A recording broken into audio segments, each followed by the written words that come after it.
20 يناير تسجيل لثوره. شاءوا اخفاء الجريمه وشاء ربك ان هو يطلع الحاجات دي. طب احنا عايزين نشوف الشرايط دي. والله شوفي حضرتك، احنا الكلام ده كله في النيابه الان، لكن انا في 7 مشاهد او 7 شطات معايا اديتهم للاخوه عندك. يلا نشوف. دول اهميتهم دي مفاجاه رائعه. اهميتهم مش في المشاهد وبس. ايوه. اهميتهم في انه اثبات مكتوب بالارقام وبالتواريخ، اثبات ان دي تسجيلات كاميرات التلفزيون المصري. ايوه، لانه الكاميرا بتبقى عليها التسجيل التاريخ والتايم كود. ده اللي يهمنا بالزبط. بقى نشوف بسرعه الشرايط دي يا جماعه.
حضرتك طبعا المشهد ده قصاد التلفزيون بيصطادوا ناس ماشيه في الشارع ويكسحوهم. واقف رجال امن الدوله وواقف مدير امن التلفزيون. وفي المشهد السابق هتفاجئي بانه بتوع هنا بقى ده مشهد خطير جدا. العربيه اللي ماشيه دي حضرتك بتقتل الناس، بعد ما العربيه بتعدي من كل متر بتلاقي ناس ساقطه، ناس واقعه، وفي اسره كامله اتقتلت على الكوبري دوت.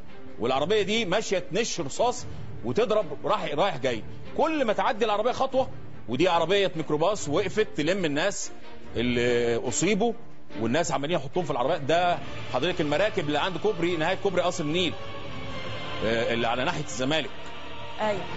لكن واحد من اخطر المشاهد اللي عدت هنا، عربيات نقل بتنزل بلطجيه.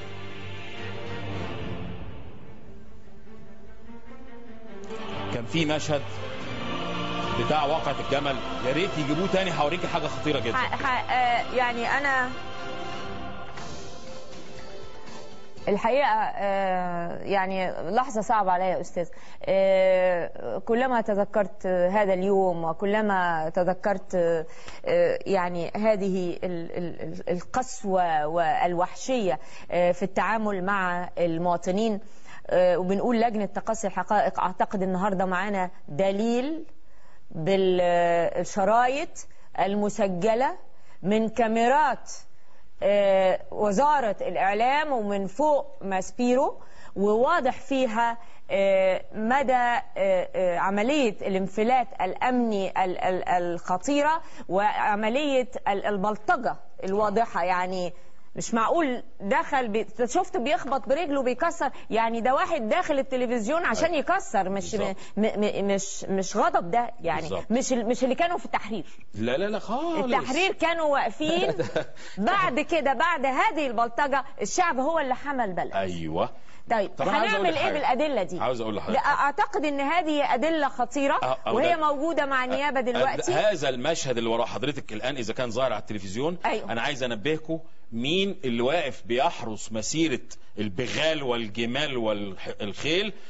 الحرس الجمهوري. بص كويس، دول الحرس الجمهوري مش الجيش المصري. ولا حتى البوليس، الحرس الجمهوري واقف بيعديهم فعلا. ايوه عشان يروحوا التحرير. الحرس الجمهوري ده واخد اذن من مين؟ حرس الرئاسه. بالظبط. ده جزء جوهري مسؤوليه مبارك ومسؤوليه رئيس الحرس الوطني اللي انا الحرس الجمهوري اللي انا هبلغ ضده خلال الايام القادمه ايضا، لان اول مره هتبلغ ضد الرئاسه. لا انا بلغت خلاص ضد الرئاسه. أيوة. بس انا اول مره اشوف الحرس الجمهوري في المشهد ده. ايوه. فرئيس الحرس الجمهوري اللي بيعدي القتله لقتل الشباب المصري في ميدان التحرير، انا لازم ده يتحاكم. هيتحاكم يعني هيتحاكم.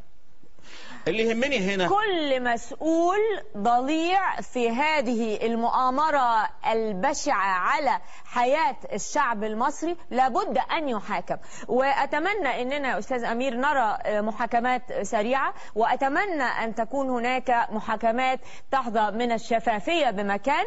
وإحنا امبارح كان بيكلمنا المستشار الخضيري وكان بيطالب بالمحاكمات العلنية، وأنا بضم صوتي ليه، وأعتقد أن إحنا كلنا لازم نطالب بمحاكمات علنية لهؤلاء وسرعة البت. شوفي حضرتك، إن لم يحاكم مبارك وأولاده محاكمة عاجلة وعلنية علنية طبقا للدستور والقانون المصري، لو ما حصلش ده هيستمر الانفلات الأمني، هتستمر البلطجة. لأنه حضرتك سيدهشك انه لحد النهارده في مصريين طيبين ومواطنين صالحين بيقول لك هو يا جماعه الناس دي بجد بتشتغل معتقدين ان مبارك وولاده راجعين تاني؟ عندهم واصل الاحساس لكده نتيجه الله. امال فين الامن بتاع الدوله اللي المفروض انه عنده حصر تفصيلي باصحاب السوابق ومسجلين خطر، وعنده معرفة بمين اللي كان بيستخدمهم ضباط مباحث الجنائية في معارك التزوير والانتخابات؟ عنده حصر تفصيلي بدول. طب ما تقبض على دول يا اخي وتخلصها. الأستاذ أمير سالم الناشط الحقوقي ومنسق الحركة الشعبية لحماية الدولة المدنية بيقول أنه يوجد مخطط عن عمد كما يتضح من الشرائط التي تعرض للمرة الأولى على شاشات التلفزيون، وبنعتبر أن ده سبق.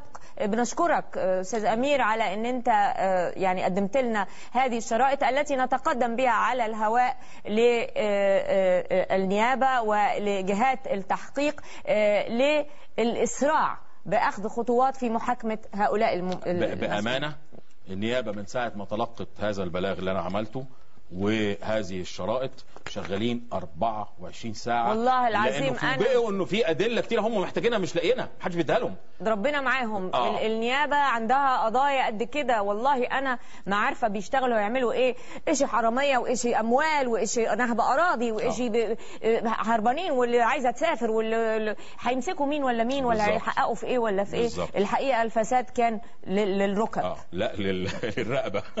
للرقبه. لا الحمد لله احنا لسه مطلعين راسنا فوق. وارفع رأسك فأنت مصري. طبعا. أستاذ أمير هتكمل معانا وننتظر